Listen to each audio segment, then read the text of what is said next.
Hello guys, আসসালামু আলাইকুম। It's me Rahul. আজকে আপনাদের মাঝে আবার নতুন একটা ভিডিও নিয়ে আসলাম। তো আমি গত ভিডিওতে আপনাদের মাঝে বলেছিলাম যে আমি আমার next video Dhaka two Russia খুব শীঘ্রই আপলোড করব। আমি আজকে আমার ঢাকা টু রাশিয়ার ভিডিওটি আপলোড করতে যাচ্ছি। আজকে 10 তারিখ, কালকে 11 তারিখ, 12 তারিখ সকাল 9টা 35 মিনিটে আমার রাশিয়া যাওয়ার ফ্লাইট। তো আজকে আমরা ব্যাগ গোছানো শুরু করে দিয়েছি। আরেকটা কথা বলে রাখি, আমার পরিবারের সবাই আমরা একসাথেই ঢাকায় ছিলাম 2 দিন। আমার আব্বু আম্মু চাচা চাচি, আমার দাদা আসে নাই, দাদু, আমরা কয়জনই আমার বড় চাচার বাসায় ছিলাম। আমরা সবাই একসাথেই এয়ারপোর্টের জন্য রওনা করছি। তো এয়ারপোর্টে আসার পরে আমার মন মানসিকতা শক্ত করেই রাখছিলাম যাতে মনটা খারাপ না হয়ে যায়। পরিবার ছেড়ে অনেক দূর দেশে চলে যাব।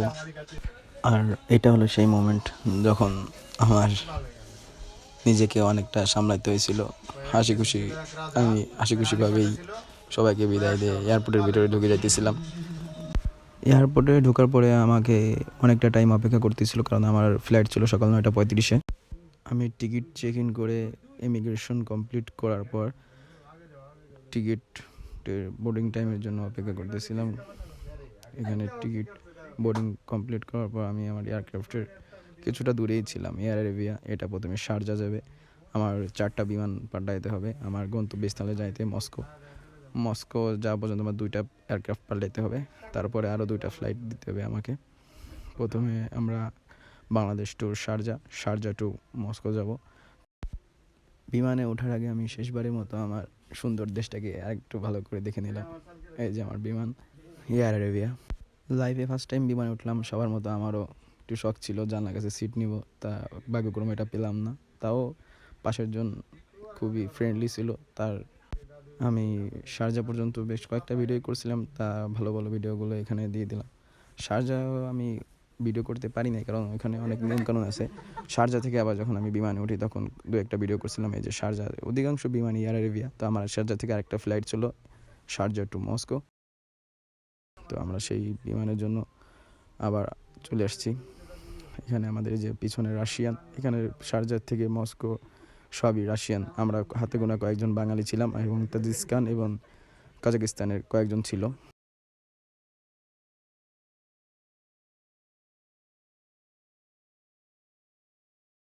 এখানে মস্কো আসার পর আমাদের এখানে 15 ঘন্টার একটা ট্রানজিট ছিল। এখানে আমরা প্রায় সারা রাতি অপেক্ষা করছি না ঘুমিয়ে। আমাদের চেক ইন টাইমে আমরা চেক ইন করে আরেকটা ফ্লাইটের জন্য আমরা রওনা করছি। তো আমাদের চেক ইন শেষ করার পর আমরা আমাদের এয়ারক্রাফটে ওঠার জন্য রওনা করলাম। এই যে আমাদের আরেকটা ফ্লাইট, উড়াল এয়ারলাইন। রাশিয়ায় অধিকাংশ বিমানই উড়াল এয়ারলাইন। এয়ার রিভার সার্ভিস থেকে উড়াল এয়ারলাইনের সার্ভিস অধিক ভালো। মস্কো থেকে 5.5 ঘন্টার ফ্লাইট নিয়ে আমরা কিতারাঙ্গ এয়ারপোর্টে চলে আসি।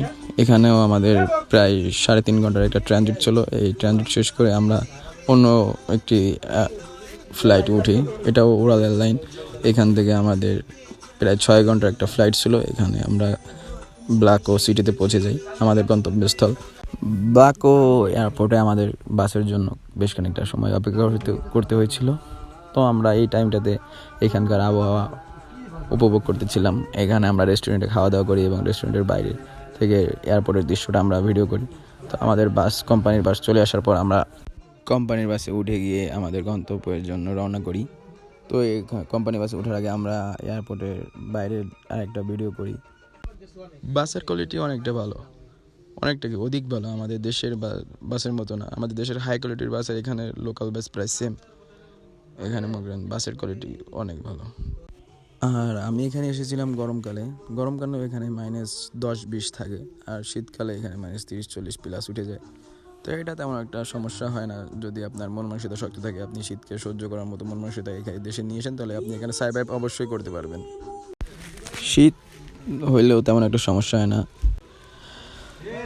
তো এখানে আমরা আমাদের গন্তব্যস্থলে যাওয়ার আগে বেশ কয়েকটা ভিডিও করছিলাম রাস্তার আবহাওয়ার, বিভিন্ন টাইমের, সকালের, দুপুরের, বিকেলের টাইমের, সন্ধ্যার টাইমের ভিডিও করছি। এখানে রাস্তাগুলো স্যাটিসফাইড, কোনো জ্যাম নাই, রিল্যাক্সে গাড়ি চলতেই আছে। এটা মনে করেন এইখানে আসতে গেলে সর্বোপরি আপনার প্রথম যে জিনিসটা প্রয়োজন সেটা হলো আপনার মনোবল। আপনার মনোবল যদি শক্ত না হয় আপনি কখনোই এই এতটা শীতের দেশে আসতে পারবেন না। আপনার সর্বোপরি আপনার সঙ্গী আপনার মনোবল আপনার সঙ্গে থাকলে আপনি এখানে এসে টিকে থাকতে পারবেন। আর এর চেয়েও বড় কথা হলো সৃষ্টিকর্তা আপনার কপালে যেটা লিখে রাখছে আপনি সেই দিকেই যাবেন। আপনার দোয়া যদি সৃষ্টিকর্তা কবুল করে থাকে তাহলে আপনি পৃথিবীর যে কোনো জায়গায় যেয়ে সফল হতে পারবেন। তো এই পর্যন্তই ছিল আমার ঢাকা টু রাশিয়া ভিডিও। তো ভিডিওটা যদি ভালো লাগে থাকে অবশ্যই আপনারা লাইক কমেন্ট সাবস্ক্রাইব করতে ভুলবেন না। ধন্যবাদ সবাইকে। আসসালামু আলাইকুম।